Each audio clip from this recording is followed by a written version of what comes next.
மனித குலத்திற்கு இஸ்லாம் வழங்கிய நன்மைகள் என்ற இந்த தொடரிலே இஸ்லாத்தினுடைய கொள்கைகளும் கோட்பாடுகளும் சட்டத்திட்டங்களும் மனிதர்களுக்கு எப்படி நன்மை பயக்கக்கூடியதாக வழங்கப்பட்டிருக்கிறது என்பதை பார்த்து வருகிறோம். மனித குலத்திற்கு இஸ்லாம் வழங்கிய நன்மைகளில் மனிதர்களால் மறுக்க முடியாத ஒரு நன்மையை சொல்வதாக இருந்தால், மாற்று மதத்தில் உள்ளவர்களும் மாற்று கொள்கையில் உள்ளவர்களும் கூட வியந்து பிரமித்து ஆச்சரியத்தோடு பார்க்கக்கூடிய ஒரு நன்மையை சொல்வதாக இருந்தால், இஸ்லாத்தில் வழங்கப்பட்டிருக்கிற அந்த சமத்துவம், இஸ்லாத்தில் சேர்ந்த உடனே எல்லா விதமான வேறுபாடுகளும் நீங்கி விடுகிறத, இந்த நன்மை தான் உலகத்தை வியப்பில் ஆழ்த்த வைக்கிறது. எந்த அளவுக்கு என்று சொன்னால், இஸ்லாத்தை கடைபிடிக்காத முஸ்லிம்கள் கூட, ஏதோ மேம்போக்காக பிறப்பால் முஸ்லிம்களாக இருக்கிறவர்கள் கூட இந்த சகோதரத்துவத்தையும் சமத்துவத்தையும் தீண்டாமைக்கு எதிரான போக்கையும் கடைபிடித்து வருவதை பார்த்து ஆச்சரியப்பட்டு இன்றைக்கு மக்கள் கூட்டம் கூட்டமாக இஸ்லாத்தில் இணைகிறார்கள் என்கிற அளவுக்கு இந்த ஒரு நன்மை இஸ்லாம் உலகத்துக்கு தந்திருக்கிறது. இது ஒரு நன்மையா? இது என்ன அப்படிப்பட்ட நன்மை என்று சொன்னால், இன்றைக்கு நம்ம வாழுகிற உலகத்தில் நம்ம பார்க்கிறோம், 20ஆம் நூற்றாண்டில் வாழுகிறோம். எல்லா விதமான நாகரிகமும் பண்பாடுகளும் முற்றி போய்விட்ட ஒரு காலத்தில் வாழ்ந்து கொண்டிருக்கிறோம். நம்ம காட்டு மிராண்டிகள் கிடையாது. இந்த மாதிரியான காலத்தில் கூட இன்றைக்கு உலகத்தில் என்ன நடந்து கொண்டிருக்கிறது? மனிதன் பல விதங்களில் அநியாயமாக பிரித்து வேறுபடுத்தி கொண்டிருக்கிறார்கள். மொழியால் வேறுபடுத்துகிறார்கள். ஒருவன் ஒரு மொழி பேசுகிறான்னா அவன் நினைக்கிறான் நான் பேசுகிற மொழி தான் சிறந்தது, அல்லது அந்த மொழி பேசுறதுனால நான் தான் சிறந்தவன் என்று நினைக்கிறான். அரபு மொழி பேசக்கூடியவன் நினைக்கிறான் நான் தான் சிறந்தவன். ஏன்டா சிறந்தவன்? இப்படி என்னடா செஞ்சிட்ட? அரபி பேசுறன்ல அதனால சிறந்தவன். ஆங்கிலம் பேசுறவன் என்ன செய்யறான்? நான் சிறந்தவங்கிறான். அப்படி என்னடா நீ என்னடா சிறந்தவன்? என்னுடைய மொழி ஆங்கிலமா இருக்குதுல அதனால சிறந்தவன் என்று சொல்லக்கூடிய காட்சியை பார்க்கிறோமா இல்லையா? இது பெரிய ஒரு பெருமையாகவும் இது புகழத்தக்கதாகவும் ஒவ்வொரு சபைகள்லையும் ஒவ்வொரு மேடைகள்லையும் தமிழர்கள் கூடியிருக்கிற இடத்துலாம் தமிழன் தான் சிறந்தவன் பேசுகிறான். மலையாளிகள் கூடியிருக்கிற இடத்துலாம் மலையாளி இப்படித்தான் பேசுகிறான். அதே மாதிரி ஒவ்வொரு மொழி பேசக்கூடிய மக்களும் தங்கள் மொழியையும் அந்த மொழியினால் தங்களுக்கு சிறப்பு இருப்பதாக நினைக்கிறார்களே, இது நல்லதா? இது அறிவுபூர்வமானதா? அது எப்படி மொழியினால் நீங்கள் எப்படி சிறந்தவங்களை ஆக முடியும்? மொழிங்கிறது நம்ம தேர்ந்தெடுத்து கஷ்டப்பட்டு வந்தது அல்ல. நம்ம இங்கே பிறந்ததுனால இந்த மொழி பேசுகிறோம். எங்கேயாவது பிறந்திருந்தா என்னமாவது மொழியை பேசுவோம். மொழி பேசக்கூடியவர்களில் தமிழ் பேசுகிற மக்களில் திருடன் இல்லையா, போக்கிரி இல்லையா, கெட்டவன் இல்லையா? அப்போ தமிழெல்லாம் சிறந்தவன் சொன்னால் அவன்லாம் யாரு? மலையாளிலாம் சிறந்தவன்னா மலையாளி எல்லாமே 100% பர்ஃபெக்டாக இருப்பானா? அப்போ இந்த மொழியெல்லாம் ஒரு மனிதனை மேலே தூக்குறது கீழே தூக்குறது ஒரு கருவியா? நிச்சயமாக கிடையாது. அப்போ மொழியின் அடிப்படையில் மனிதர்கள் தங்களை வேறுபடுத்துறது நீங்கள் பார்க்குறீங்களா இல்லையா? இதை இஸ்லாம் ஒழிச்சு கட்டுகிறது. அடுத்து என்ன, எப்படி ஒழிக்கிறது? ரெண்டாவது, உலகத்தில் என்னென்னலாம் இருக்குதுங்கிறத முதல் தெரிந்து கொள்ள வேண்டும். அடுத்து என்னென்னா சாதி அடிப்படையில். சாதினா என்ன? ஒரு குறிப்பிட்ட குடும்பத்தில், குறிப்பிட்ட குலத்தில், குறிப்பிட்ட கோத்திரத்தில் ஒருவன் பிறந்து விட்டான் என்று சொன்னால் அதன் காரணமாக அவன் சிறந்தவன். இன்னொரு குலத்தில் கோத்திரத்தில் பிறந்து விட்டால் அவன் தாழ்ந்தவன் நினைக்கிறாங்களா இல்லையா? நம்ம வாழுகிற நாட்டிலும் உலகத்தின் பல பகுதிகளிலையும் இந்த மாதிரியான சாதியின் அடிப்படையில் மக்களை வேறுபடுத்தக்கூடிய நிலைமையை பார்க்கிறோம். வேறுபடுத்துவதுனா எப்படி வேறுபடுத்துவது? ஒரு காலம் இருந்தது, அவனை பார்க்கவே கூடாது. வசந்த சாதி என்று நினைக்கக்கூடியவர்கள் தாழ்ந்த சாதி என்று நினைக்கக்கூடியவர்களை கண்ணால் கூட பார்க்கக்கூடாது, தொடக்கூடாது, தீண்டவே கூடாது, இந்த தெருவில் நடக்கவே கூடாது. அவங்களுடைய குளத்திலேயோ அவங்களுடைய கிணத்துலையோ நீர்த்துறைகளிலே போய் தண்ணி எடுக்கவே கூடாது. அவங்க வாங்க சாப்பிடக்கூடிய ஹோட்டலில் போய் இவங்க சாப்பிடக்கூடாது. இந்த மாதிரியெல்லாம் மனிதர்கள் வேறுபடுத்தி பிறப்பின் அடிப்படையில் நான் இந்த இடத்துல பிறந்ததுனால நான் சிறந்தவன், நீ அந்த இடத்துல பிறந்ததுனால நீ சிறந்தவன் சொல்லி வேறுபடுத்துறாங்களா இல்லையா? இதை ஒழிக்கிறதுக்கு நிறைய சட்டங்கள்லாம் போட்டாங்க. ஒழிக்க முடியல. என்ன சட்டம்? வன்கொடுமை தடுப்பு சட்டம்னு போட்டாங்க. ஒரு அசிங்கமான வார்த்தைகளை சொல்லி தாழ்த்தப்பட்ட மக்களை திட்டோம்னு சொன்னா அதுக்கு அந்த கேஸை போட்டு விட்டா ஜாமீன்ல கூட வர முடியாத அளவுக்கு உள்ள கொண்டு வச்சு போடுவாங்க. அந்த மாதிரி எல்லாம் சட்டங்கள் போட்ட பிறகும் நாட்டில் என்ன நடக்கிறது? இன்றைக்கும் நடக்கிறது இரட்டை குவளை முறை. பல கிராமங்களில் போய் பார்த்தீர்களே ஆனால் உயர் சாதிக்காரர்கள் நடுத்தர சாதிக்காரர்களுக்கெல்லாம் தேநீர் வழங்கப்படும். காசு கொடுத்து வாங்கும் பொழுது கண்ணாடி குவளையில கொடுப்பார்கள். தாழ்த்தப்பட்ட பிற்படுத்தப்பட்ட ரொம்ப கேவலமாக கருதப்படுற மக்களாக இருந்தால் அவங்க சிரட்டையில் கொட்டாங்கச்சியில் அவங்க தூக்கி பிடிச்சி ஊற்றி குடிச்சிட்டு போகணும். அவங்களே கழுவி கவுத்தி வச்சுட்டு போகணும். இவன் கொடுக்குற காசு தான் அவனும் கொடுக்குறான். ஆனால் அவனுக்கு வந்து கண்ணாடி கிளாஸில் தேநீர், இவனுக்கு வந்து சிரட்டையில் கொட்டாங்கச்சில் தேநீர் கொடுக்குறாங்களா இல்லையா? மலத்தை திங்க வச்சாங்களா இல்லையா? சில ஊர்களில் உள்ளாட்சி அமைப்புகளில் ஒரு தாழ்த்தப்பட்டவர் என்பவர் தலைவராக வரக்கூடாதுங்கிறதுக்காக வேண்டி அங்கே தேர்தலை நடத்த முடியாத நிலைமையெல்லாம் இருந்ததா? இன்றைக்கு இருக்குதா இல்லையா? அப்ப இந்த இவ்வளவு நாகரிகமான ஒரு காலத்தில் கூட இந்த சாதியினால் ஏற்படுகிற ஒரு குறிப்பிட்ட குடும்பத்தில், ஒரு குறிப்பிட்ட குலத்தில் கோத்திரத்தில் பிறந்தால் வசந்தவன், இன்னொரு குறிப்பிட்ட கோத்திரத்தில் பிறந்தால் தாழ்ந்தவனுக்கு நிலை நீடிக்குதா இல்லையா? இன்னும் சொல்ல போனா இந்த தாழ்ந்தவராக கருதப்படக்கூடியவர் பெரிய பெரிய பதவிகளையும் பெரிய பெரிய அந்தஸ்துகளையும் பெரிய பெரிய அதிகாரத்தையும் கைப்பற்றக்கூடிய நிலைக்கு வந்தால் கூட அவர்கிட்ட இருக்கிற அந்த தீண்டாமை என்ற அந்த சாதிங்கிற அந்த முத்திரை விலகுவது கிடையாது. இதுக்கு ஒரு உதாரணம் சொல்வதாக இருந்தால், நம்முடைய நாட்டில் நீண்ட நெடுங்காலமாக மத்தியில் அமைச்சராக இருந்தவர், இராணுவ அமைச்சராக பாதுகாப்பு அமைச்சராக இருந்தவர், நேரு காலத்திலிருந்தே எல்லா இந்திரா காந்தி காலத்தில் எல்லாம் பல பதவிகள் எல்லாம் வகுத்தவர், பாபுஜி என்று செல்லமாக அழைக்கப்படக்கூடியவர் ஜெகஜீவன் ராம் ஒரு காந்தியுடைய சிலையை திறந்து வைக்கிறார். கடவுள் சிலை கூட இல்லை, காந்தியுடைய சிலையை திறந்து வைக்கிறார். எந்த நிலையில் திறந்து வைக்கிறாரு? நாட்டின் உயர்ந்த பிரதமருக்கு அடுத்த நிலையில் உள்ள ஒரு தகுதியை பெற்றிருக்கக்கூடிய நேரத்தில் அந்த சிலையை திறந்து வைக்கிறார். திறந்து விட்டு போன உடனே அவர் திறந்ததுனால அந்த சிலை தீட்டாகிவிட்டது என்று சொல்லி அதுக்கு வந்து தீட்டு கழிப்பதற்குரிய மந்திரங்கள் பூஜைகள் எல்லாம் செய்து அதுக்கு தீட்டு கழித்தார்களா இல்லையா? இப்ப நம்ம சபாநாயகராக இருக்கிறாங்களே ஒரு அம்மா மீரா குமார்னு, அவங்களுடைய தகப்பனார் தான் ஜெகஜீவன் ராம். அவங்க தகப்பனாருக்கு நேர்ந்த எவ்வளவு பெரிய அந்தஸ்துக்கு வந்தாரு. அவ்வளோ பெரிய அந்தஸ்துக்கு வந்தால் கூட அது பதவியை உங்களுக்கு தரலாம், பணத்தை தரலாம், உங்க இனத்தை சேர்ந்தவர்கள் உங்களை தலைவராக ஏற்றுக்கொள்ளக்கூடிய நிலைமையை தரலாமே தவிர மற்றவர்கள் உங்களை அங்கீகரிக்கிறார்களான்னு கேட்கிற அளவுக்கு அந்த மக்களை நோக்கி ஒரு கேள்விக்குறிங்க நிப்பாட்டப்பட்டிருக்கிறது. ஆனால் இஸ்லாத்தில் அது இருக்குதா? எதை ஒழிக்கிறதுக்கு சட்டங்கள் போடுகிறார்களோ திட்டங்கள் தீட்டுகிறார்களோ அதையெல்லாம் ஒழிக்க முடியாம தடுமாறி கொண்டிருக்கக்கூடிய காட்சியை இன்றைக்கு உலகத்தில் பார்க்கிறோம். அதே மாதிரி நிறத்தின் அடிப்படையில் ஒருத்தன் வெள்ளையா இருக்கிறான், ஒருத்தன் கருப்பா இருக்கிறான், ஒருத்தன் புது நிறமாக மாநிறமாக இருக்கிறான். இருந்தா அதனால ஒருத்தன் அவன் வசந்தவனா? வெள்ளை கலரா இருந்தா அவன் சிறந்தவனா? சிவப்பு கலரா இருந்தா தாழ்ந்தவனா? கலர் என்பதெல்லாம் ஒரு மனிதனுடைய உயர்வையோ தாழ்வையோ தீர்மானிக்குமா? ஏன் வெள்ளையா இருக்கிறவன் திருட்டு போய் இருக்க மாட்டானா? வெள்ளை கலர்ல போக்கிட்டு இருக்க மாட்டானா? வெள்ளை கலர்ல கேடுகட்ட செயலை செய்யறவன் இருக்க மாட்டானா? கருப்பு கலர்ல நல்லவன் இருக்க மாட்டானா? அட இந்த கலர்ல வந்ததுனால அவன்கிட்ட என்ன மாற்றம் வந்துச்சு? அவனா அவன் நல்லவனா மாறிக்கொண்டாலே தவிர அந்த நிறத்தில் இருக்கிற காரணத்தினால் அவங்ககிட்ட என்ன பண்பாடு வந்து விட்டது? அப்படி வரல. அதுலயும் நல்லவன் கெட்டவன் கலந்துருக்கான், இதுல நல்லவன் கெட்டவன் கலந்துருக்கிறான். எந்த நிறமாக இருந்தாலும் எந்த கலராக அவங்க இருந்தாலும் அதுல எப்படி இவர்கள் நல்லவர்கள் கெட்டவர்கள் கலந்திருக்கிறார்களோ அதே மாதிரி தான் அதுலயும் கலந்திருக்கிறார்கள் கண்ணு முன்னாடி தெரிகிறது. என்ன சொல்றான்? என் தோல் வெள்ளையா இருக்குல்ல, நான் சிறந்தவன். உன் தோல் கருப்பா இருக்குதுல, நீ மட்டமானவன். கருப்புன்னா புது நிறம்லாம் கருப்பு தான், அது கூட கருப்புல சேர்த்து விடுவாங்க. அப்ப இந்தியாவில் உள்ளவன்லாம் கூட கருப்பு தான் அந்த அவங்க பார்வையில். அப்ப வெள்ளையர்கள் சொல்லக்கூடிய தோல் நிறத்தை வைத்து உயர்வை மதிப்பிடுறார்களா இல்லையா? எத்தனை வருஷம் இவ்வளவு காலம் யுக புரட்சி நடந்து இவ்வளவு காலமான பிறகு கூட தென்னாப்பிரிக்காவில் அந்த சாதி வரி அந்த நிறவரி தாண்டவமானுச்சா இல்லையா? உலக நாடுகள்லாம் அந்த நாட்டை ஒதுக்கி வச்சாங்களா இல்லையா? பாஸ்போர்ட்ல கூட தென்னாப்பிரிக்காவுக்கு விசா இல்லை, விசா செல்லாதுன்னு சொல்லி முத்திரை குத்தி தானே பாஸ்போர்ட் கொடுத்தாங்க 20 வருஷத்துக்கு முன்னாடி வரைக்கும். அப்போ அந்த மாதிரி ஒரு நாட்டில் பகிரங்கமாக வெள்ளையனுக்கு ஒரு பள்ளிக்கூடம், கற்பனுக்கு ஒரு பள்ளிக்கூடம், அவனுக்கு ஒரு மருத்துவமனை, இவனுக்கு ஒரு மருத்துவமனை, அவன் போகிற சாலையில் இவன் போகக்கூடாது, இப்படியெல்லாம் அவன் வேறுபடுத்தி அவனை மனித இனத்தில் ஒரு அங்கமாக கூட கருதாமல் தோலின் நிறத்தை வைத்து போட்டார்களா இல்லையா? இது நிறமெல்லாம் ஒரு மனிதனை உயர்வை கற்பிக்கக்கூடிய ஒரு விஷயமா? நம்ம கண்ணு முன்னாடி பார்க்கிறோம். நிறத்தில் எல்லா விதமான நிறங்களையும் தான் நம்ம விரும்புகிறோம்.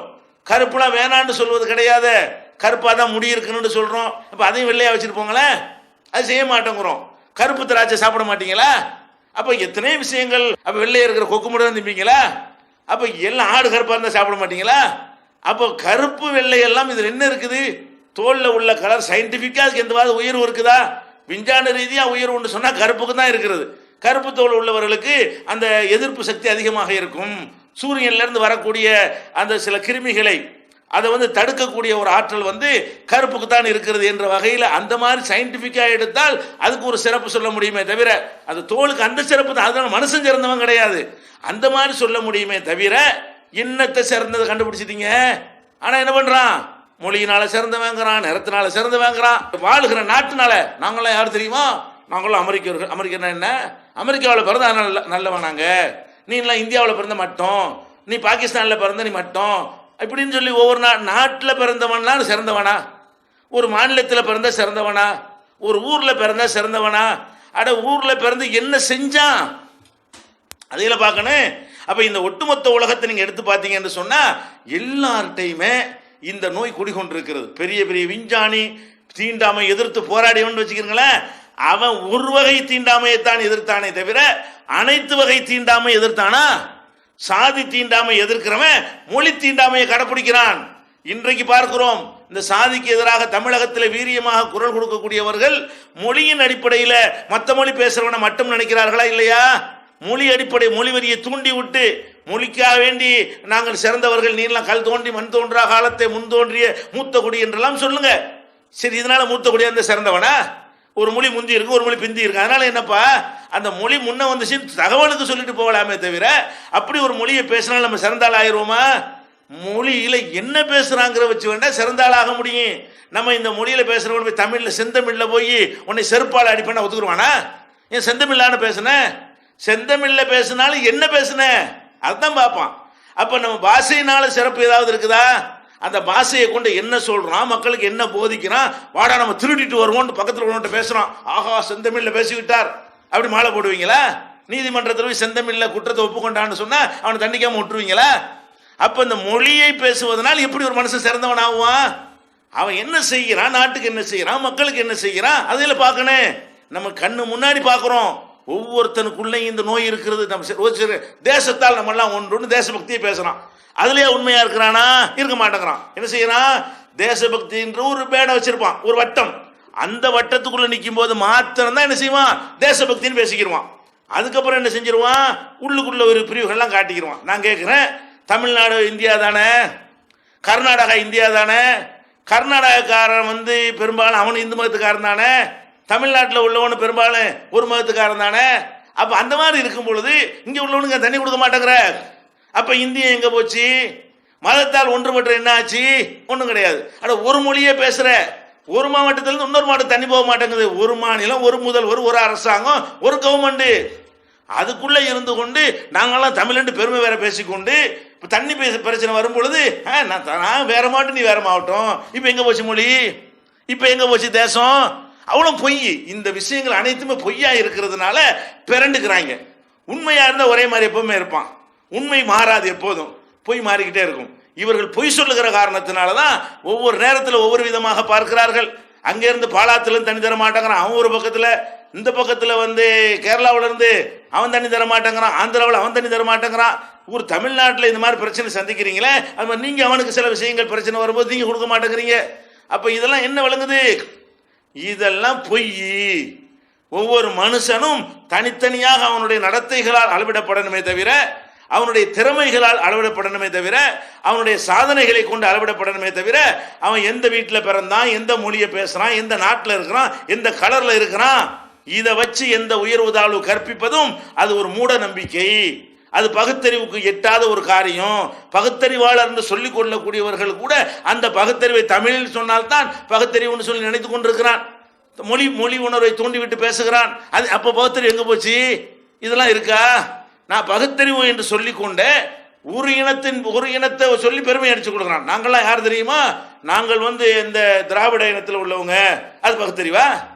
திராவிட இனம்னு ஒரு இனம் இருக்குதா? ரத்தத்தை டெஸ்ட் பண்ணோம்னா தனியாக தெரியுமா? ஒன்றும் கிடையாது, எல்லாம் பொய். நம்மளா சூட்டி கொண்டது இனம், இந்த நாங்கள் அந்த இனமாக்கு, நாங்கள் இந்த இனமாக்கு, இது எல்லாமே பொய். எல்லா வகையான மக்களிலையும் நல்லவனும் இருக்கிறான், கெட்டவனும் இருக்கிறான்ங்கிறது மெய். எது பொய்? இதில் உள்ள எல்லாரும் நல்லவன், மொழியால் எல்லாரும் நல்லவன், அது பொய். தேசத்தால் எல்லாரும் நல்லவன், அது பொய். மாநிலத்தால் எல்லாரும் நல்லவன், அது பொய். நிறத்தால் எல்லாரும் நல்லவன், அது பொய். எது மெய்? எல்லாத்தையும் நல்லது கெட்டது கலந்து இருக்கிறது, இது மெய். மாறாது. என்ன மாறாது? தமிழ் பேசினாலும் அவன் நல்ல மனுஷன் இருப்பான், நாள் கெட்டவன் இருப்பான். தமிழ் மொழியில் நாள் நல்ல வார்த்தை இருக்கும், நாள் கெட்ட வார்த்தை இருக்கும். மலையாளத்திலையும் அப்படித்தான், சிங்களத்திலையும் அப்படித்தான், அரபிலையும் அப்படித்தான். இதான சரியான பார்வையாக இருக்க முடியும். அப்போ இந்த ஒரு பேசிக்கை எல்லாம் நம்ம என்ன செய்ய முடியலை, இந்த மக்கள்கிட்ட பார்க்க முடியல. எல்லாம் உள்ளுக்குள்ள பல இதை பிரித்து வைத்துக்கொண்டு வெளியில் மேற்பூச்சி பூசப்படுகிறார்கள். மொழிங்கிறது மேற்பூச்சி, அவர்களை பிரிக்கக்கூடிய பல விஷயம் உள்ள அடங்கி இருக்கிறது. நான் கேட்குறேன், நம்ம தமிழகத்தில் சாதி கலவரம் நடக்கிறது. இந்த சாதி கலவரம் நடக்கிறவன் தேசத்தால் யாரு? ஒரு நாட்டுக்காரன். மாநிலத்தால் அவன் யாரு? ஒரு மாநிலத்துக்காரன். மொழியால் அவன் யாரு? ஒரு மொழிக்காரன். மாவட்டத்தால் அவன் யாரு? ஒரு மாவட்டத்துக்காரன். அப்ப அடிச்சுக்கிறான். ஊரால் அவன் யாரு? ஒரு ஊருக்காரன். ரெண்டு சாதி இருக்கிறான். அவனை எது பிரிக்கிறது? மொழி ஒன்று, ஊர் ஒன்று, மாநிலம் ஒன்று, தேசம் ஒன்று, மதம் ஒன்று. நாம் பிறந்த குடும்பம் வேற, நீ பிறந்த குடும்பம் வேற பிரிச்சு விடுத. விளங்குது அவங்களுக்கு எல்லாம் பொய்யுண்டு. இதை பொய், எல்லாமே பொய். அப்ப இது மெய் என்னது? இதெல்லாம் அவ்வளவு பொய்ன்னு ஒத்துக்கொள்வது மெய். எதை ஒத்துக்கிறேன்னு? இந்த தீண்டாமையை இவர்களுக்கு ஒழிக்க முடியவில்லை. சமத்துவத்தையும் சகோதரத்துவத்தையும் நாடு விடுதலை அடைந்து 60 ஆண்டுகள் கடந்த பிறகு கூட நிலைநாட்ட முடியவில்லை என்றால் அதற்கு காரணம் என்ன? அடிப்படை இவர்கள் விளங்கவில்லை. எல்லா விதமான உயர்வு தாழ்வுகளையும் ஒழிச்சாலே தவிர இது ஒழியாது. ஒரு உயர்வை ஒழிக்கும் பொழுது 4 உயர்வு தாழ்வை மனசில் ஏற்றுக்கொண்டிருப்பார்களே, ஆனால் அவர்களால் ஒழிக்க முடியாது. அப்ப இஸ்லாம் ஒழிச்சிட்டா இல்லையா? நடைமுறையிலே ஒழிச்சு காட்டியிருக்கிறது. இப்ப கண்ணு முன்னாடி கடைசியா வருவோம். கொள்கையாலும் சித்தாந்தத்தாலும் இஸ்லாம் ஒழிக்குதா இல்லையா? இவர்கள் ஒழிப்பார்கள். எப்படி ஒழிப்பார்கள்? ஒழிக்கிறங்கிற பேர்ல அந்த பேச்சு ருசிகரமா இருக்கணுங்கிறதுக்காக வேண்டி என்னத்தையாவது தத்துவமா சொல்றது. சினிமா பாட்டை உதாரணம் காட்டி என்னது, எல்லாருமே என்னது 10 மாசம்தான். அடே நீனு 10 மாசம் தாய் வயிற்றுல, நானும் 10 மாசம், அப்புறம் என்ன ஒசத்தி, அப்புறம் என்ன தாழ்த்தின்னு பேசுறான். இப்ப எப்படி ஒழியும்? 10 மாசத்துல வயிற்றுல இருந்தா சமமாயிருமா? 10 மாசம் ஆடுன்னா 10 மாசத்துக்கு வயிற்றுல இருக்குது, மனுஷன் ஆடு ஒன்னாயிருவாங்களா? 10 மாசம் ஆக மொத்தம் சேர்த்து பார்த்தா 10 மாசம் தான் பெரிய பயங்கரமான தத்துவம். நம்மளாம் 10 மாசம் தாய் வயிற்றுல இருந்தோம், அதனால நம்ம எல்லாம் ஒண்ணுண்டா. இது ஒரு தத்துவமா? இதனால சகோதரத்துவம் ஏற்படுமா? சகோதரத்துவம் ஏற்படுத்துவதற்கு என்ன சிந்திக்கணுமோ அதை விட்டுப்புட்டு உருப்படாத வழியெல்லாம் சிந்திச்சுக்கிட்டு இதை பயங்கரமான ஒரு தத்துவமாக என்ன செய்வார்கள், சொல்வார்கள். இதெல்லாம் சரி கிடையாது. அதே மாதிரி உயர்ந்தவர் என்ன, தாழ்ந்தவர் என்ன, உடல் மட்டுமே கருப்பு, அவர் உதிரம் என்றும் சிகப்பு. அதாவது உடல் உயர்ந்தவர் தாழ்ந்தவர்னா உடல் தான் அப்படி இருக்குமா? உதிரம் என்ன, சிவப்பு தானப்பா. வெள்ளைக்காரனுங்கிற சிவப்பு ரத்தம் தானே, கருப்பா உள்ளவனு சிவப்பு ரத்தம் தானே. அதனால நம்ம எல்லாம் ஒண்ணுங்கிறோம். பன்னிக்கும் சிவப்பு ரத்தம் தான், பன்னி நம்மளும் ஒண்ணா. நாய்க்கும் சிவப்பு ரத்தம் தான், நாய் நம்மளும் ஒண்ணு. அட ரத்தம் ஒரு கலரா இருக்கிற வச்சு உயர்வு தாழ்வா? பேசிக்கு விளங்குறாங்களா யாராவது? பேசிக் அடிப்படையானதை விளங்காம வரட்டு தத்துவம் பேசுற காரணத்தினால்தான் இன்னைக்கு சகோதரத்துவம் சமத்துவத்தை பத்தி பேசினாலும் அது எடுபடுவதில்லை, அது மக்களுடைய உள்ளங்களை ஈர்ப்பதில்லை. உண்மைகள் தான் மக்களை ஈர்க்குமே தவிர பொய்களும் புரட்டுகளும் போலித்தனமான பூச்சி மெழுகுதலும் நீண்ட நாளைக்கு எடுபடாது. அதை அந்த காதில் கேட்டு இந்த காதில் விட்டுட்டு போயிடுவாங்க. அது நடைமுறையில பார்க்கிறோம். இஸ்லாம் என்ன பண்ணுகிறது? இந்த சமத்துவத்தையும் சகோதரத்துவத்தையும் உலகத்தில் நிலைநாட்டி ஆகணும். எந்த மாதிரியான காலத்தில் நிலைநாட்டு தெரியுமா? இன்றைக்கு நம்ம சந்திக்கிறோமே, இதையெல்லாம் தாண்டி இதுக்கு மேல பல மடங்கு இந்த சாதி, மொழி, இனவெறி, குலவெறி பிடித்த மக்களை தான் நபிகள் நாயகம் ஸல்லல்லாஹு அலைஹி வஸல்லம் அவர்கள் சந்திக்கிறார்கள். மக்காவுல முதல்ல அவங்க சந்திச்சது யாரு? குறைஷிகள் என்ற ஒரு சமுதாயத்தை சந்திக்கிறார்கள். அவனுக்கு தன்னை பற்றி என்ன நினைப்பு? நாங்க தான் உசந்த ஜாதி. அவனுக்கு அவனுடைய மொழியை பத்தி என்ன நினைப்பு? நாங்க தான் உசந்த மொழி பேசுறவன். உசந்த மொழினா எந்த அளவுக்கு? அவனை அரபி என்று சொல்லுவான், வேற மொழி பேசுறவன் அஜமி என்று சொல்வான். அரபி என்றால் அரபு மொழி பேசுறவன், அஜமின்னா ஊமே, அதாவது கால்நடை. நம்மளை எல்லாம் ஊமையில சேர்த்துட்டான், கால்நடைகள்ல. நம்முடைய பேச்சுகள் எல்லாம் ஆடு மாடுகள் பேண்டு கத்துமே அந்த ரேஞ்சில் உள்ளதான். நம்ம மற்ற மொழியெல்லாம் அரபு மொழி மட்டும்தான் மொழியாம். நம்மள எப்படி தமிழ் மொழியில் இந்த மாதிரி நினைக்கிறவர்கள் இருக்கிறார்களோ அந்த மாதிரி நினைக்கக்கூடியவர்களாக அரபு மொழி வெறி பிடித்த மக்களைத்தான் நபிகள் நாயகம் ஸல்லல்லாஹு அலைஹி வஸல்லம் அவர்கள் சந்தித்தார்கள். கற்பன் என்றால் அவனை கிட்ட நெருங்க மாட்டார்கள், கேவலமாக நடத்துவார்கள். அவன் வர்ற சபைக்கு இவன் வர முடியாது. இந்த மாதிரி எல்லா வகையிலையும் கேவலமாக கீழ்த்தரமாக மற்ற மக்களை நடத்தி கொண்டிருந்த ஒரு கூட்டத்தை தான் நபிகள் நாயகம் ஸல்லல்லாஹு அலைஹி வஸல்லம் சந்திக்கிறார்கள். இன்னும் சொல்ல போனா இந்த விடுதலைக்காக புரட்சிக்காக குரல் எழுப்புறவர்கள்லாம் யாரா இருப்பாங்க? நீங்க பாருங்க, வரலாற்றில் பாதிக்கப்பட்டவர்களா இருப்பார்கள். யாரா இருக்க மாட்டாங்க? பாதிப்பை ஏற்படுத்திய சமுதாயத்தை சேர்ந்தவர்களா இருக்க மாட்டார்கள். யார் உயர்ந்த சாதி என்று நினைக்கப்படுகிறார்களோ அவர்கள் ஏன்டா இந்த மாதிரி கொடுமைப்படுத்தின்னு கேட்க மாட்டார்கள். யாரு கேட்பா? கொடுமைப்படுத்தப்பட்டு இருப்பான், அவனுக்கு விடுதலை வேணும். ஏன்டா எங்களை அடிக்கிறீங்க, ஏன்டா எங்க மக்களை மிதிக்கிறீங்க, ஏன்டா எங்களை மக்களை ஒதுக்குறீங்க அப்படின்னு சொல்லி யாரு கேட்பா? ஒதுக்கப்பட்டிருக்கிற மக்கள் தான் கேள்வி கேட்பார்களே தவிர யார் கேட்க மாட்டாங்க. அவர்களுக்காக வேண்டி மேல்நிலையில் உள்ளவர்கள் கேட்க மாட்டார்கள். அல்லது இந்த பக்கம் இல்லாம அந்த பக்கம் நடுவுல நீ பாட்டிருப்பாங்களே, அவன் வேண்டா கேட்டிருப்பானே தவிர முழுக்க முழுக்க ஒடுக்கப்பட்டவன் கேட்பானா? நபிகள் நாயகம் ஸல்லல்லாஹு அலைஹி வஸல்லம் அவர்கள் அரபு மொழி வெறி பிடித்தவர்கள் மத்தியில அவர்கள் அவ்வளவு தெளிவாக அரபு மொழி பேசக்கூடியவர்களாக இருந்தும் அதுக்கு சிறப்பில்லை என்று சொன்னார்கள். எவனு சொல்ல முடியாது, எவன் என்ன செய்ய முடியாது. அவன் பேசுற மொழி, அவனுக்கு அந்த மொழி தெரியாட்டி வேண்டா சொல்லிடுவான். நபிகள் நாயகம் ஸல்லல்லாஹு அலைஹி வஸல்லம் அவர்களுடைய பேச்சு எப்படி இருக்கும்னு கேட்டா, தூய தமிழ்னு சொல்றோம்ல நம்ம, அந்த மாதிரி தூய்மையான அரபி பேசக்கூடியவர்கள். நபிகள் நாயகம் ஸல்லல்லாஹு அலைஹி வஸல்லம் பேச்சில் கொச்சையாக வர படிக்காதவர்கள் தான்.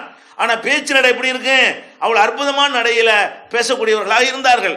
அப்ப அந்த மொழியை தாய்மொழியாக கொண்டு இருந்தும் அந்த மொழியிலே நல்ல அளவுக்கு பரிச்சயம் பெற்றவர்களாக இருந்தும் சொன்னார்கள், மொழிக்கு சிறப்பு இல்லை, மொழி பேசுவது என்பது சிறப்பை காட்டுவதற்கு உரியது கிடையாது, ஒரு கருத்தை சொல்வதற்கு உரியது, எல்லா மொழியும் சமம்ங்கிற ஒரு நிலைப்பாட்டை உலகத்துக்கு சொல்றாங்க. அதே மாதிரி குலத்தை எடுத்துக்கிறங்க. நபிகள் நாயகம் இந்த சமத்துவத்துக்காக இந்த புரட்சியை உலகத்தில் முன்வைக்கும் பொழுது அவங்க ஒடுக்கப்பட்டவராக இருந்தாங்களா? அவங்க தாழ்ந்த சாதியாக இருந்தாங்களா? அவங்க எந்த ஜாதி ஒடுக்கி கொண்டிருந்ததோ அந்த ஜாதிக்காரர்களாக இருந்தார்கள். நபிகள் நாயகம் ஸல்லல்லாஹு அலைஹி வஸல்லம் அவர்கள் உயர்ந்த இனத்தை சேர்ந்தவர்களாக உயர்ந்த குலமாக கருதப்பட்டார்களே, அந்த குறைஷி குலத்தில் அதுவும் முக்கியமான பெருமுகராக இருந்தார்கள் அந்த நபிகள் நாயகம் ஸல்லல்லாஹு அலைஹி வஸல்லம் அவர்கள். அப்படி இருந்து கொண்டுதான் ஏன்டா இந்த மாதிரி அநியாயம் பண்றீங்க, ஏன் இந்த மக்களை கொடுமைப்படுத்துறீங்க என்று உயர்ந்த சாதியாக இருந்து கொண்டு தாழ்ந்த சாதிகளுக்கு குரல் கொடுத்தார்கள். அரபு மொழி பேசிக்கொண்டு அரபு மொழி பேசுகிற மக்கள்கிட்ட போய் சொன்னார்கள், மொழியினால் நாம சிறந்தவர்கள் கிடையாது, நம்ம நல்லவங்களாக வாழ்ந்து சிறந்தவராகுவாங்க அப்படின்னு கூப்பிட்டார்கள். அப்ப நபிகள் நாயகம் ஸல்லல்லாஹு அலைஹி வஸல்லம் காலத்துல மக்காவில் சந்தித்தவர்கள் இப்படி இருந்தார்கள். மதீனாவுக்கு போனாங்களா? மக்காவில் விரட்டி விட்டாங்களா? 13 வருஷ காலம் இறை தூதராக மக்காவில் பிரச்சாரம் செய்தார்கள். அங்க தாக்கு பிடிக்க முடியவில்லை, கொலை செய்கிற அளவுக்கு எதிரிகள் திட்டமிட்டார்கள். பிறகு மதீனாவை நோக்கி அவர்கள் அகதியாக புறப்பட்டு போனார்கள். அங்க போனா அங்க யகூதிங்கிற ஒரு இனம் இருக்கிறான். அவன் என்ன நினைக்கிறான்? அவன் பிறப்புல நாங்க தனிப்பிறவி, நாங்க உசந்த ஜாதி, நாங்க பிறக்கும் போது புண்ணிய ஆத்மாக்கள், கடவுளுக்கு நகுன அபுனா உள்ளாஹி வஹிப்பாவுகு, நாங்கள்லாம் யார் தெரியுமா? நாங்க அல்லாவுக்கு புள்ள மாதிரி, அல்லாவுக்கு ரொம்ப நேசர்களாக்கும், எங்களை தனி கணக்கு தான் அது அப்படின்னு சொன்னாங்க. வாங்குவாங்க, கடன் வாங்குவான்.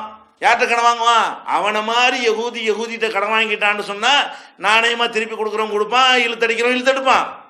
சாதாரண எழுத படிக்க தெரியாத மக்கள் இருக்கிறாங்களே, அவங்கள்ட்ட ஏதாவது கொடுக்கல் வாங்கல் வச்சுட்டான்னு சொன்னா அவங்களுக்குள்ள ஃபத்வா கொடுத்துருவாங்க.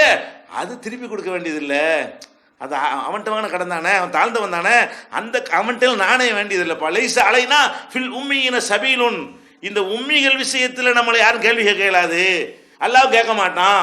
நம்ம என்ன செய்யலாம்? நம்மளை மாதிரி ஆள்கிட்ட நாணயமா ரூபாயை கொடுத்து வச்சிருந்தாருன்னா திருப்பி கொடுக்கணுமே தவிர, இவங்க ஏதாவது நாணயத்தை நம்ம தந்தான்னு சொன்னா நம்மளே சாப்பிட்டுக்கலாம். ஏன்?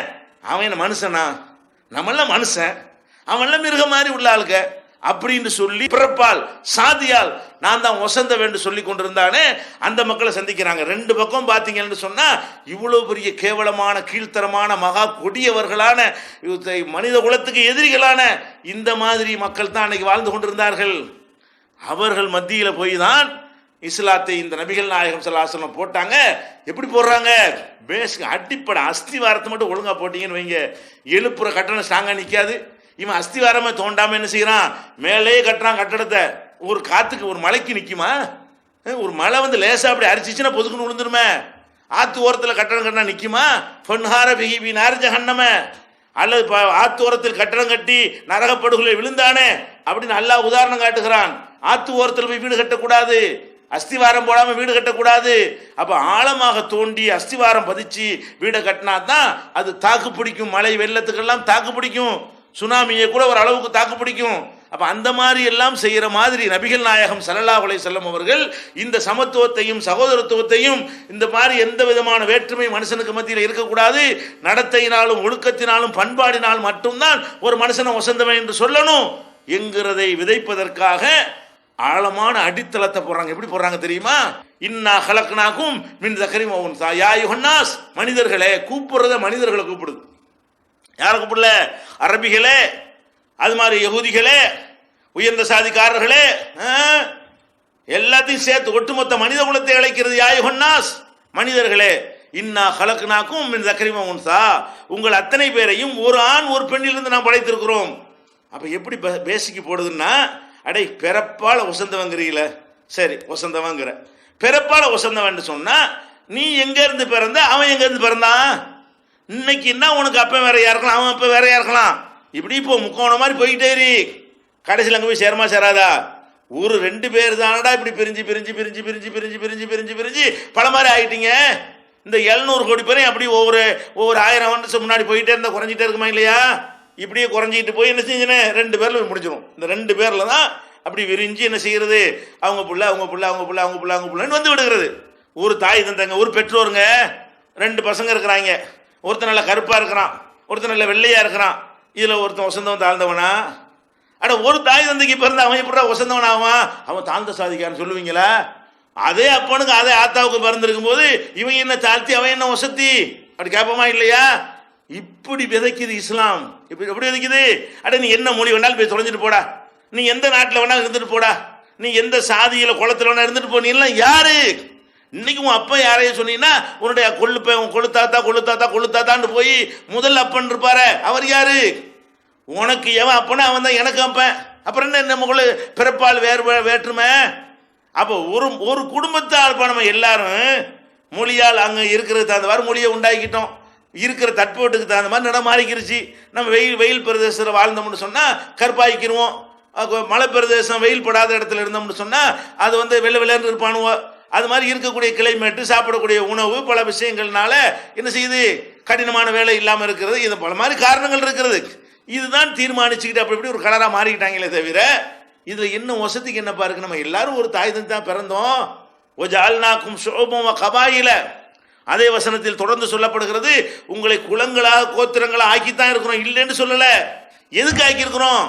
லிதஆரஃபு, ஒருவரை ஒருவர் வேறுபடுத்தி அறிந்து கொள்வதற்குத்தான். ஒரே மாதிரியா எல்லாரும் இருந்தோம்னா வேறுபடுத்த முடியாது. ஒரு பேர்ல 10 பேர் இருப்பான். எந்த குடும்பத்து ராமசாமி, எந்த குடும்பத்து இப்ராஹிம் கேட்டா தானே விளங்கு. அந்த மாதிரியான பிரித்து அறிந்து கொள்வதற்குத்தானே தவிர பிறப்புல வசதி கிடையாது. இன் அக்ரமக்கும் இன்தல்லாஹி அத்காக்கும், உங்களில் சிறந்தவர் யார் தெரியுமா? யார் இறைவனுக்கு அஞ்சு ஒழுங்கா நடக்கிறாரோ அவர் தான் சிறந்தவர். அப்ப நடத்து தான் சிறப்பு.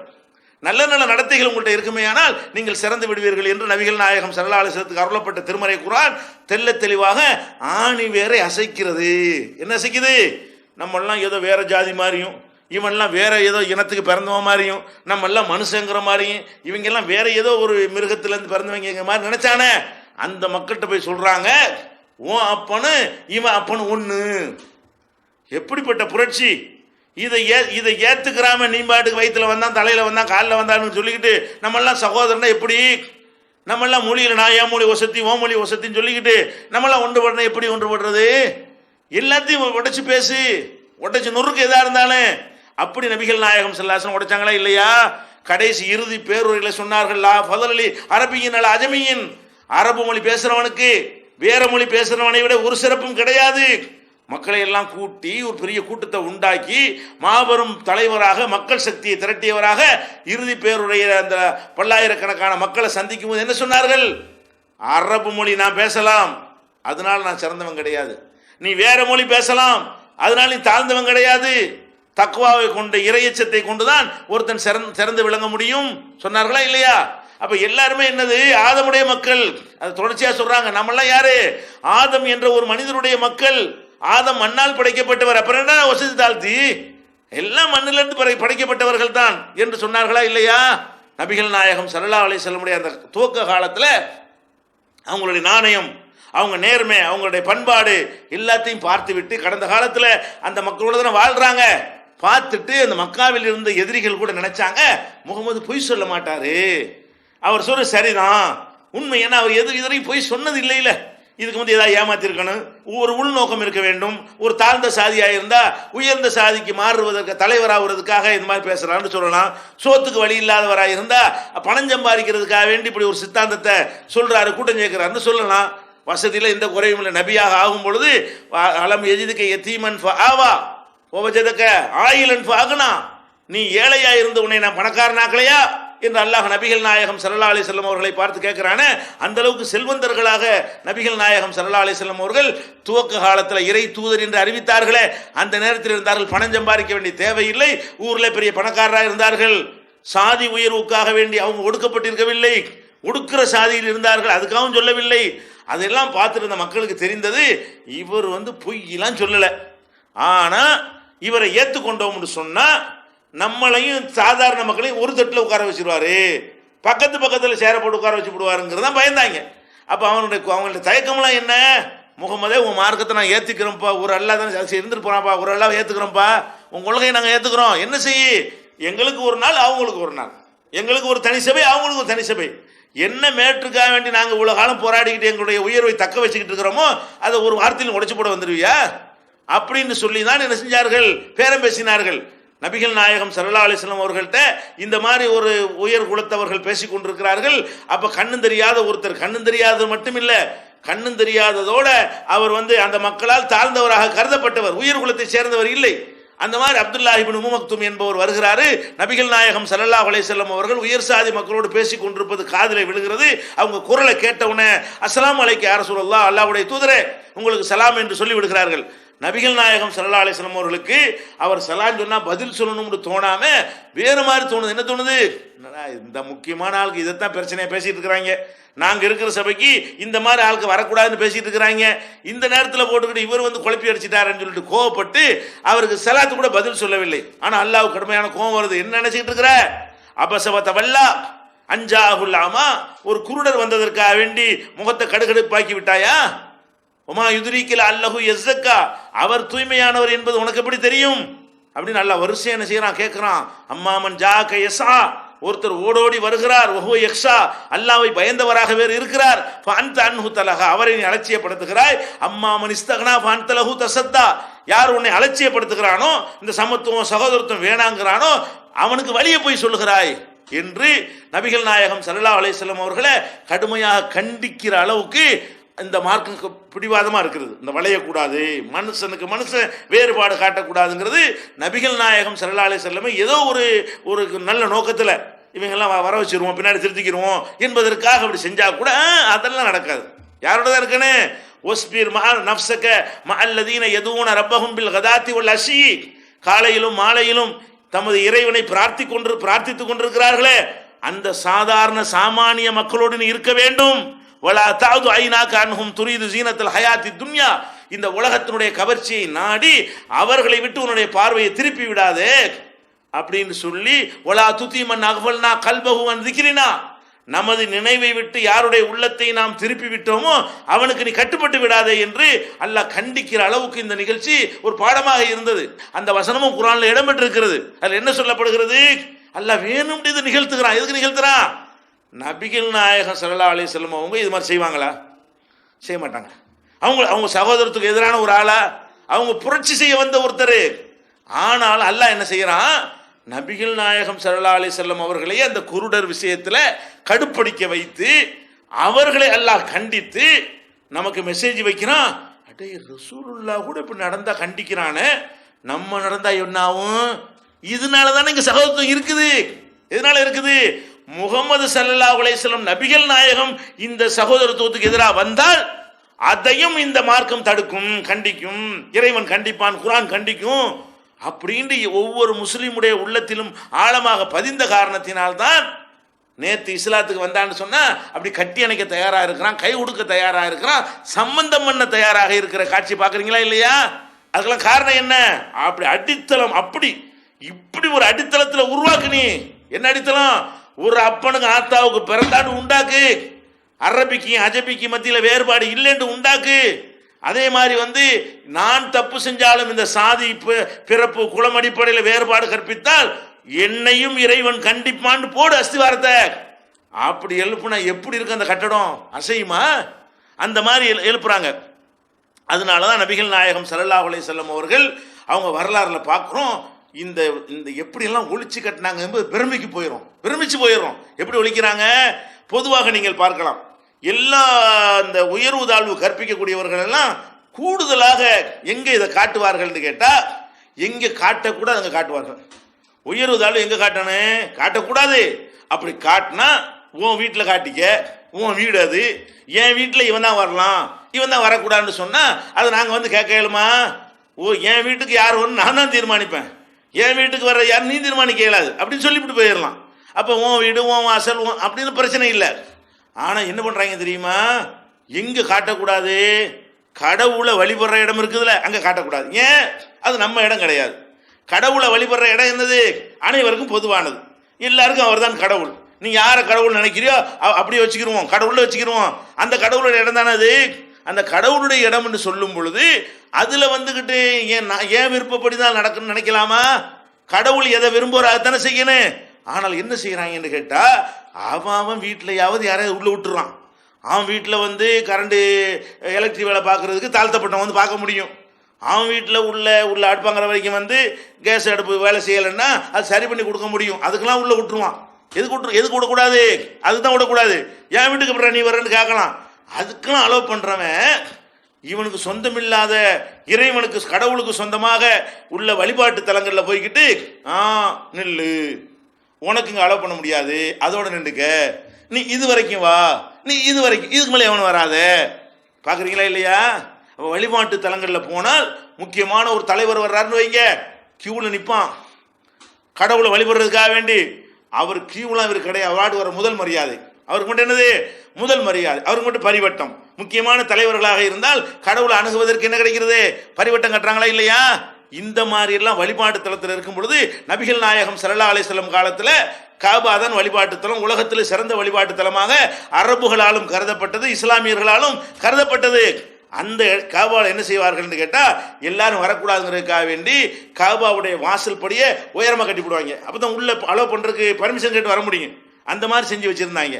அதே மாதிரி காபாவை வளம் வரும் பொழுது நிர்வாணமாக தான் எல்லாரும் வளம் வரணும், நாங்கள் மட்டும் ட்ரெஸ் போட்டிருப்போம், உயர்ந்த ஜாதியாகிய நாங்கள் மட்டும் ட்ரெஸ் போட்டிருப்போம், நீங்கள் எல்லாம் நிர்வாணமாக வரணும் அப்படின்ட்டாங்க. அதே மாதிரி ஹஜ்ஜு செய்யும் பொழுது முஸ்தலிஃபாவிலேருந்து அவங்க மட்டும் வருவாங்க, அரபாவிலேருந்து புறப்பட மாட்டாங்க. அப்போ நபிகள் நாயகத்துக்கு எல்லாம் என்ன கட்டளைறான்? சும்மா ஃபீலும் மின் ஹைஸ் அஃபாதன் நாஸ், மக்கள்லாம் எங்கே குழும்புறாங்க அங்கே தான் நீங்களும் குழும்பணும். உயர் ஜாதிக்கு ஒரு தனி இடம், மற்றவனுக்கு ஒரு தனி இடம் பிரித்து வச்சுக்கிறாங்க. இவ்வளோ காலம் அதை கடைப்பிடிக்கிறாங்க. அதை ஒட்டச்சி எறிங்கன்னு சொல்லி அல்லாஹ் கட்டளையிட்டு உயர் ஜாதிக்காரர்கள் தங்குற இடம்னு சொல்கிறாங்களே, அந்த இடத்துக்கு நீங்கள் போவாதீங்க. எந்த இடம் தாழ்ந்த மக்களுக்கு ஒதுக்கி வச்சிருக்கிறானோ அங்கே போய் எல்லாரும் குழுமுங்க. அப்போ இந்த காபத்துல்லாவில் உயர்ந்தவர்களுக்கு தனி இடம், தாழ்ந்தவர்களுக்கு தனி இடம் ஒதுக்கி வச்சிருக்கிறாங்க. நபிகள் நாயகம் ஸல்லல்லாஹு அலைஹி வஸல்லத்துக்கு அருளப்பட்ட குர்ஆன் சொல்லுகிறது, சவானில் ஆகிஃபு ஃபீஹி வல் பாத். இந்த காபாவை பொறுத்த வரைக்கும் அங்கே வெளியூர்லேருந்து வர்றவனும் சரி சமம் தான், உள்ளூர்காரனும் அனைவருக்கும் சமம் அப்படிங்கிற நிலை நாட்டப்படுகிறது. இதே மாதிரி பிலால் ரலியல்லாஹு அன்ஹு அவர்களை உமர் ரலியல்லாஹு அன்ஹு அவர்கள் எங்கள் தலைவான்னு கூப்பிட அடிமையாக இருந்தவருங்க. இவர் போய் அவரை தலைவான்னு கூப்பிட அளவுக்கு அந்த மக்கள் மத்தியில் சமத்துவத்தை சகோதரத்தை உண்டாக்குனாங்க. அதனுடைய பிரதிபலிப்பு, அதனுடைய விளைவு அன்னைக்கு கொளுத்தி போட்ட அந்த தீ, அந்த ஜோதி 14 நூற்றாண்டு ஆன பிறகு இன்னைக்கு இருக்கா இல்லையா? இன்றைக்கு பள்ளிவாசலில் நீங்கள் பார்த்தீர்களே ஆனால் தமிழகத்தில் இருக்கிற பள்ளிவாசல்களில் ஒரு 10% பள்ளிவாசல்களையாவது தாழ்த்தப்பட்ட மக்களாக இருந்து இஸ்லாத்தை ஏற்றுக்கொண்டவர்கள் இமாமாக என்னவா இருக்கிறாங்க? பள்ளிவாசல்ல பாரம்பரிய முஸ்லீம் இருக்கிறார்களே, அவர்களுக்கு தொழுகை நடத்துகிற இமாமாக இருக்கிறார்கள். எவ்வளோ பெரிய சகோதரத்துவம்! அவன் வாசலில் தூரமாக நின்று எட்டி எட்டி பார்த்தானே, அவன் போய் எல்லாருக்கும் அவன் தலைமை தாங்கி நடத்துகிற அளவுக்கு ஒரு அந்தஸ்தை கொடுக்குதா இல்லையா? எவ்வளோ பெரிய உயர்ந்த, நம்ம நாட்டில் 3 ஜனாதிபதிகள் இருந்தார்கள், முஸ்லீம் ஜனாதிபதிகள். இப்போ அபுல் கலாம் இருந்தார், இதுக்கு முன்னாடி ஃபஹ்ருதீன் அலி அகமது இருந்தார், அதுக்கு முன்னாடி ஜாகிர் ஹுசைன் இருந்தார். இந்த 3 ஜனாதிபதிகளும் முஸ்லீம்களாக இருந்ததுனால பெருநாள் தொழுகைக்கு டெல்லியில் உள்ள ஜாமியா மசூதிக்கு வருவார்கள். அந்த மசூதியில் தாமதமாக வந்தாங்கன்னு சொன்னால் மேற்கூரை இல்லாத இடத்துல நிற்கணும், நிழலோட வேணும்னா முன்னாடியே வந்துடணும். இவர்கள் தாமதமாக வருவார்கள், உள்ளே போக முடியாது, வெளியே தான் நிற்கணும். முதல் குடிமகன் தான் வரும்போது பயங்கரமான பந்தாவுலையும் பாதுகாப்புலையும் வருவாங்க.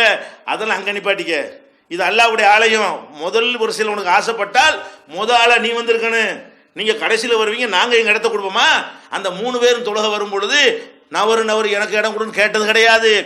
மக்களும் ஜனாதி அப்படி சொன்னது கிடையாது. மக்களும் அதை விட்டு கொடுக்க மாட்டாங்க, அவரும் கேட்கவும் மாட்டாங்க. எப்படிப்பட்ட மார்க்கம்? 2 பேரையும் மாற்றுது பாருங்க. 2 பேரையும் மாற்றி அந்த அளவுக்கு ஒரு பேசிக்கில் அடிப்படை விஷயம். இஸ்லாம்னு சொன்னாலே சமத்துவம் தான், இஸ்லாம்னு சொன்னாலே சகோதரத்துவம் தான். இந்த மாதிரி பார்க்க இயலுமாங்க? என்ன அதிசயமா இல்லை? ஒரு சொல்லுல ஒரு கொள்கையில் சட்டம் போட்டு ஒழிக்க முடியாத விஷயங்களை இத்தனை நூற்றாண்டுகளாக அதை பற்றி சிந்திக்கிறீங்க, மாநாடு போடுறீங்க, திட்டங்கள் தீட்டுறீங்க, இடஒதுக்கீடு கொடுக்குறீங்க, அந்த ரிசர்வேஷனுங்கிறீங்க, என்னமோ புதுசு புதுசாக கொண்டு வர்றீங்க, அவங்கள கூல் பண்ணுறீங்க, அவங்க பேருக்கு பசு விடுறீங்க, அவங்களுக்கு மாவட்டம் அமைக்கிறீங்க, என்னென்னலாம் பண்ணுறீங்க. ஒழிக்க முடிச்சா? ஒரு தட்டில் சோத்தப்படுத்திங்கிறவன், நேற்று வரைக்கும் ஒடுக்கப்பட்டவனாக இருந்தவன் இன்னைக்கு உயர்ந்தவனாக இருந்தவன் 2 பேரும் இஸ்லாத்துக்கு வந்துட்டான்னு சொன்னா 2 பேரும் ஒரு தட்டில் சோத்தை போட்டு பரட்டி கையை விட்டு சாப்பிடுவான். சகோதரத்துவத்துக்காக வேண்டி இந்த விலையை கொடுக்குறோமே, எப்படி எங்களை பக்குவப்படுத்தி இருக்கிறது நம்மளை? அப்ப நீங்க முஸ்லீம்கள் நினைக்கணும், எந்த சமத்துவத்துக்கு மக்கள் போராடிக்கிட்டு இருக்கிறாங்களோ போராடாம உங்களுக்கு கிடைத்திருக்கிறது எவ்வளவு பெரிய பாக்கியம் இது. இல்லைன்னா நீங்க என்னவா இருந்திருப்பீங்க? கொஞ்சம் கற்பனை பண்ணி பார்க்கணும், எவ்வளவு கேவலமா நடத்தப்பட்டிருப்பீங்க. அப்ப இதுக்கு மேல என்ன நன்மை வழங்க சொல்றீங்க? இஸ்லாம் வழங்கின நன்மைகள்ல இதுக்காக நீங்க போராடினீங்களா? இதுக்காண்டி பெரிய புரட்சியெல்லாம் பண்ணீங்களா? ஒண்ணும் இல்லாம பிறப்புலையே ஆகிவிடுகிறது. இன்னும் சொல்ல போன ஆச்சரியம், மந்திரம், அதிசயம் என்ன தெரியுமா? ஒருத்தன் தாழ்த்தப்பட்டவன் சொல்லிக்கிட்டு இருப்பாங்க. இது எப்படின்னு கேட்டா, இது நம்ம அறிவே செயலிழந்து போற ஒரு தத்துவம். இது கேவலமா நினைச்சிட்டு இருப்பாங்க. அவன் இஸ்லாத்துக்கு வந்துட்டான்னு வைங்களேன், கேவலமா நினைச்சானே அவனே என்ன செய்வான்? என்ன பாய் சோமா இருக்கலான்னு கேட்பான். அதே ஆள் தானே அவனுக்கு தெரியுது. எந்த ஆளை கேவலம்னு நேற்று சொல்லிட்டு இருந்தானோ அந்த கேவலமான ஒரு ஆளு இந்த மார்க்கத்தை தழுவிட்டார்னு சொன்னா, அந்த உயர்ந்த ஜாதியா இருந்தார் அவர் என்ன சொல்வாரு? என்னடா கை கட்டாம நிக்கிற சொன்னவர் இப்ப என்ன செய்யறாரு? என்ன பாய் சோமா இருக்கீங்களா? அப்ப அவன் மனசுலையும் மாற்றம்னா இது கடவுள் பெரிய பெரிய கிருபை, பெரிய அருள் பண்ணியிருக்கான். இறைவன் இந்த மார்க்கத்தை ஒரு பெரிய பாக்கியத்தை நமக்கு தந்திருக்கிறான். எனவே இந்த மனித குலத்திற்கு இஸ்லாம் வழங்கிய நன்மைகள்லேயே அனைவராலும் ஒப்புப்பொருளப்பட்ட நன்மை. இன்னைக்கு இஸ்லாம் அதிகமான மக்களை ஈர்க்குன்னு சொன்னா அதனுடைய கொள்கை கோட்பாடுகள்லாம் உள்ள நுழைஞ்சு வர்றவர்களுக்கு தான் தெரிகிறது. தெரிஞ்சா ஈர்த்தணும்.